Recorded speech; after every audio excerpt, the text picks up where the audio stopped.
Most artists are secretly holding themselves back. They make art they don't want to make, promote themselves in ways they hate, and collaborate with people they don't really care about.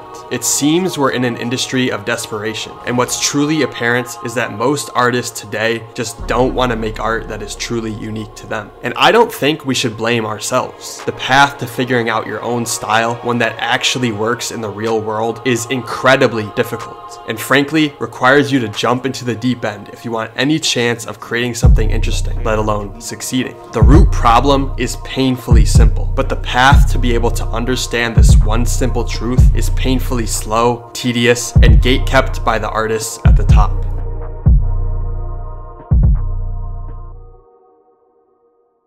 If you're trying to make it as an artist in today's world, there's a big chance you started out making art for fun. At that point in time, what you made helped you learn the basics, you were making progress, and you saw the first version of your art style just because it was a hobby and it was exciting. But now you're in too deep. The pressure to succeed has now robbed you of everything that used to make art enjoyable. You found yourself stuck, you have no idea what to do, and over time, no solutions to get out of this confusing space have come to you. So you probably do what any normal person would do. You quit, and your art gets put on the back burner. You don't know it yet, but this creates a big opportunity for the future of your art. In this time period, you may find something new to work on. For me, I quit graphic design in 2022 and started working as a video editor. I wasn't very good, but I started, and over time I became decent enough to make viral videos. I thought I was gonna be a big video editor, making videos for some of the biggest names, but really I only had a fraction of that. I did do some really cool work, but that wasn't the point. I was learning new skills, gaining experience, and I didn't know it at the time, but these skills could give me another chance at success as an artist. The same thing might be happening to you. You get to a deadlock in your creative journey, your art gets boring, you don't know where to take it, or you don't know how to gain an audience. All of these problems can get fixed with one simple solution. But the bad news is, you might have to wait a while until you find something you're passionate about again. Eventually, you'll find yourself at the same chaotic deadlock. But after you quit and develop some skills with more clarity, you might have a real shot at progress. But before we get there, you'll have to find something you care about again. For me, it was skating. It was the thing I found that I could actually be passionate about. It reignited my passion, and I took that passion into starting this YouTube channel. While my channel hasn't been successful yet, I'm still making a ton of progress, and because I stuck to this goal, I've gained clarity as to why I was stuck and how to get past it. While clarity or understanding doesn't have immediate effects, it's another skill that you develop, and for whenever you need it, you'll be able to move faster towards your goals and even achieve them. With new skills and experience, the things you find interesting will change. New opportunities will open up to you, and new lanes you haven't noticed before become interesting. Over time, you'll probably leave the jobs that you were at to fill the time, because you finally found something you were excited about. But it might take some time before that new hobby becomes something serious. In the meantime, you learn the basics, and you're just waiting. You don't know it yet, but you're waiting to reach that next deadline. Once you break through it, you're free. But the hardest part is understanding what the problem is in the first place. In this space, as artists, we get thrown into a world of chaos and confusion. Our art gets annoying and boring. We have goals we want to reach, but again, the clarity we once had disappears. If we pay attention or have any previous knowledge of psychology, you might understand that this period of pain and sacrifice is a time where you deny your reality. It's the period before you reach your goals, where your own ego is attacking you because the way you see yourself just doesn't align with reality. You know you deserve more, but it just hasn't happened yet. This is the hardest stretch simply because it can be indefinite. We can find ourselves in this space for years longer than we were supposed to, perhaps because we simply got unlucky and haven't found the right mentors or information. But why is that? Why do we keep getting lost seemingly right before we get what we want?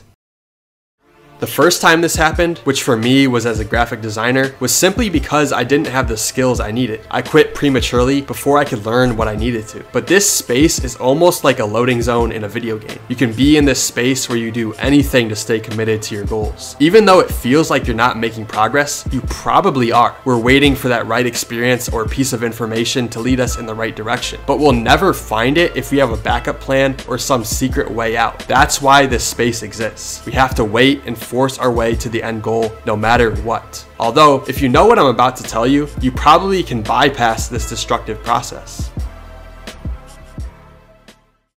Before the modern identity of an artist was constructed, people thought of themselves as an artisan, somebody like an old school director or a painter who was especially trained in learning skills that helped the world. People like Michelangelo getting paid to paint the Sistine Chapel and sculpt statues like David. This was the primary style of artists before the internet. Today, our identities as artists have been rearranged. Instead of being anchored to reality or our own foundation, we get swept away by our insecurity. We've been taught to identify with our own subjective value as an artist, as a person, thanks to Eastern philosophy, rather than identifying with an objective skill set and value that we would offer to the world. This is what the biggest and most impactful artists of all time understand. They understand their skills, and they know the demand they can fill in the world, and they get rewarded for it easily.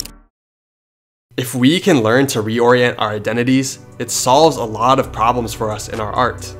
Even if you're not trying to make a career out of your art, this can be the key you're missing to making better work. For me, I finally decided to quit design because I realized that graphics just don't have enough depth to really connect with anyone. I didn't like how it was competing with thousands of other designers on Instagram, and the only difference is how good our pictures are. There was just no depth, and it left me unsatisfied. So looking back, I guess I was drawn to video editing because YouTube and video content was where all the depth was for me. But at the time, I just didn't have enough experience to start my own channel, so I edited for other people. For me personally, now I make art with a lot more depth, and it's actually satisfying. And it's thanks to the first time I quit that I was able to understand what it's like to be an artisan, someone who creates based on what the world needs. And it's because I quit in the first place that I was able to open myself up to what an identity as an artisan looks like. Someone who creates based on what the world needs rather than what they themselves want to see. It's because I failed trying to do my own thing that I was finally able to find that balance. The best part is that if you have that artistic background, you'll have a perfect balance of your own taste mixed with what the world needs. Your art becomes way more fulfilling, and you can finally make art with a true impact. And what I found that is really interesting is that creating for others is really still an extension of yourself. It's not really that you're creating for others, even if you identify with your skills. You still make work for yourself, but you find a way to align it with a spot in the world. Streamers make content that they want to see. They're entertaining themselves in the process. But the difficult part for them was life before finding streaming. They had to somehow find a space in the world that they wanted to be in. And for some, that's graphic design. For others, that's YouTube or drawing, painting, music, the underground, skating, whatever it is. The hardest yet simplest part of the artist journey is finding where you want to fit into the world. And chances are, if you're struggling with your art form, maybe it's a sign you should make a pivot or a slight adjustment. That pain we experience on the path to our goals can help us make the best work we've ever made. Through understanding ourselves, we can reorient our own taste and creativity into a place where we naturally flourish, making work that keeps us fulfilled. Most of the self-understanding is learned intuitively. But if you want a clarity around the things you do, learning yourself and learning your psychology can help immensely. Mind of Dyna.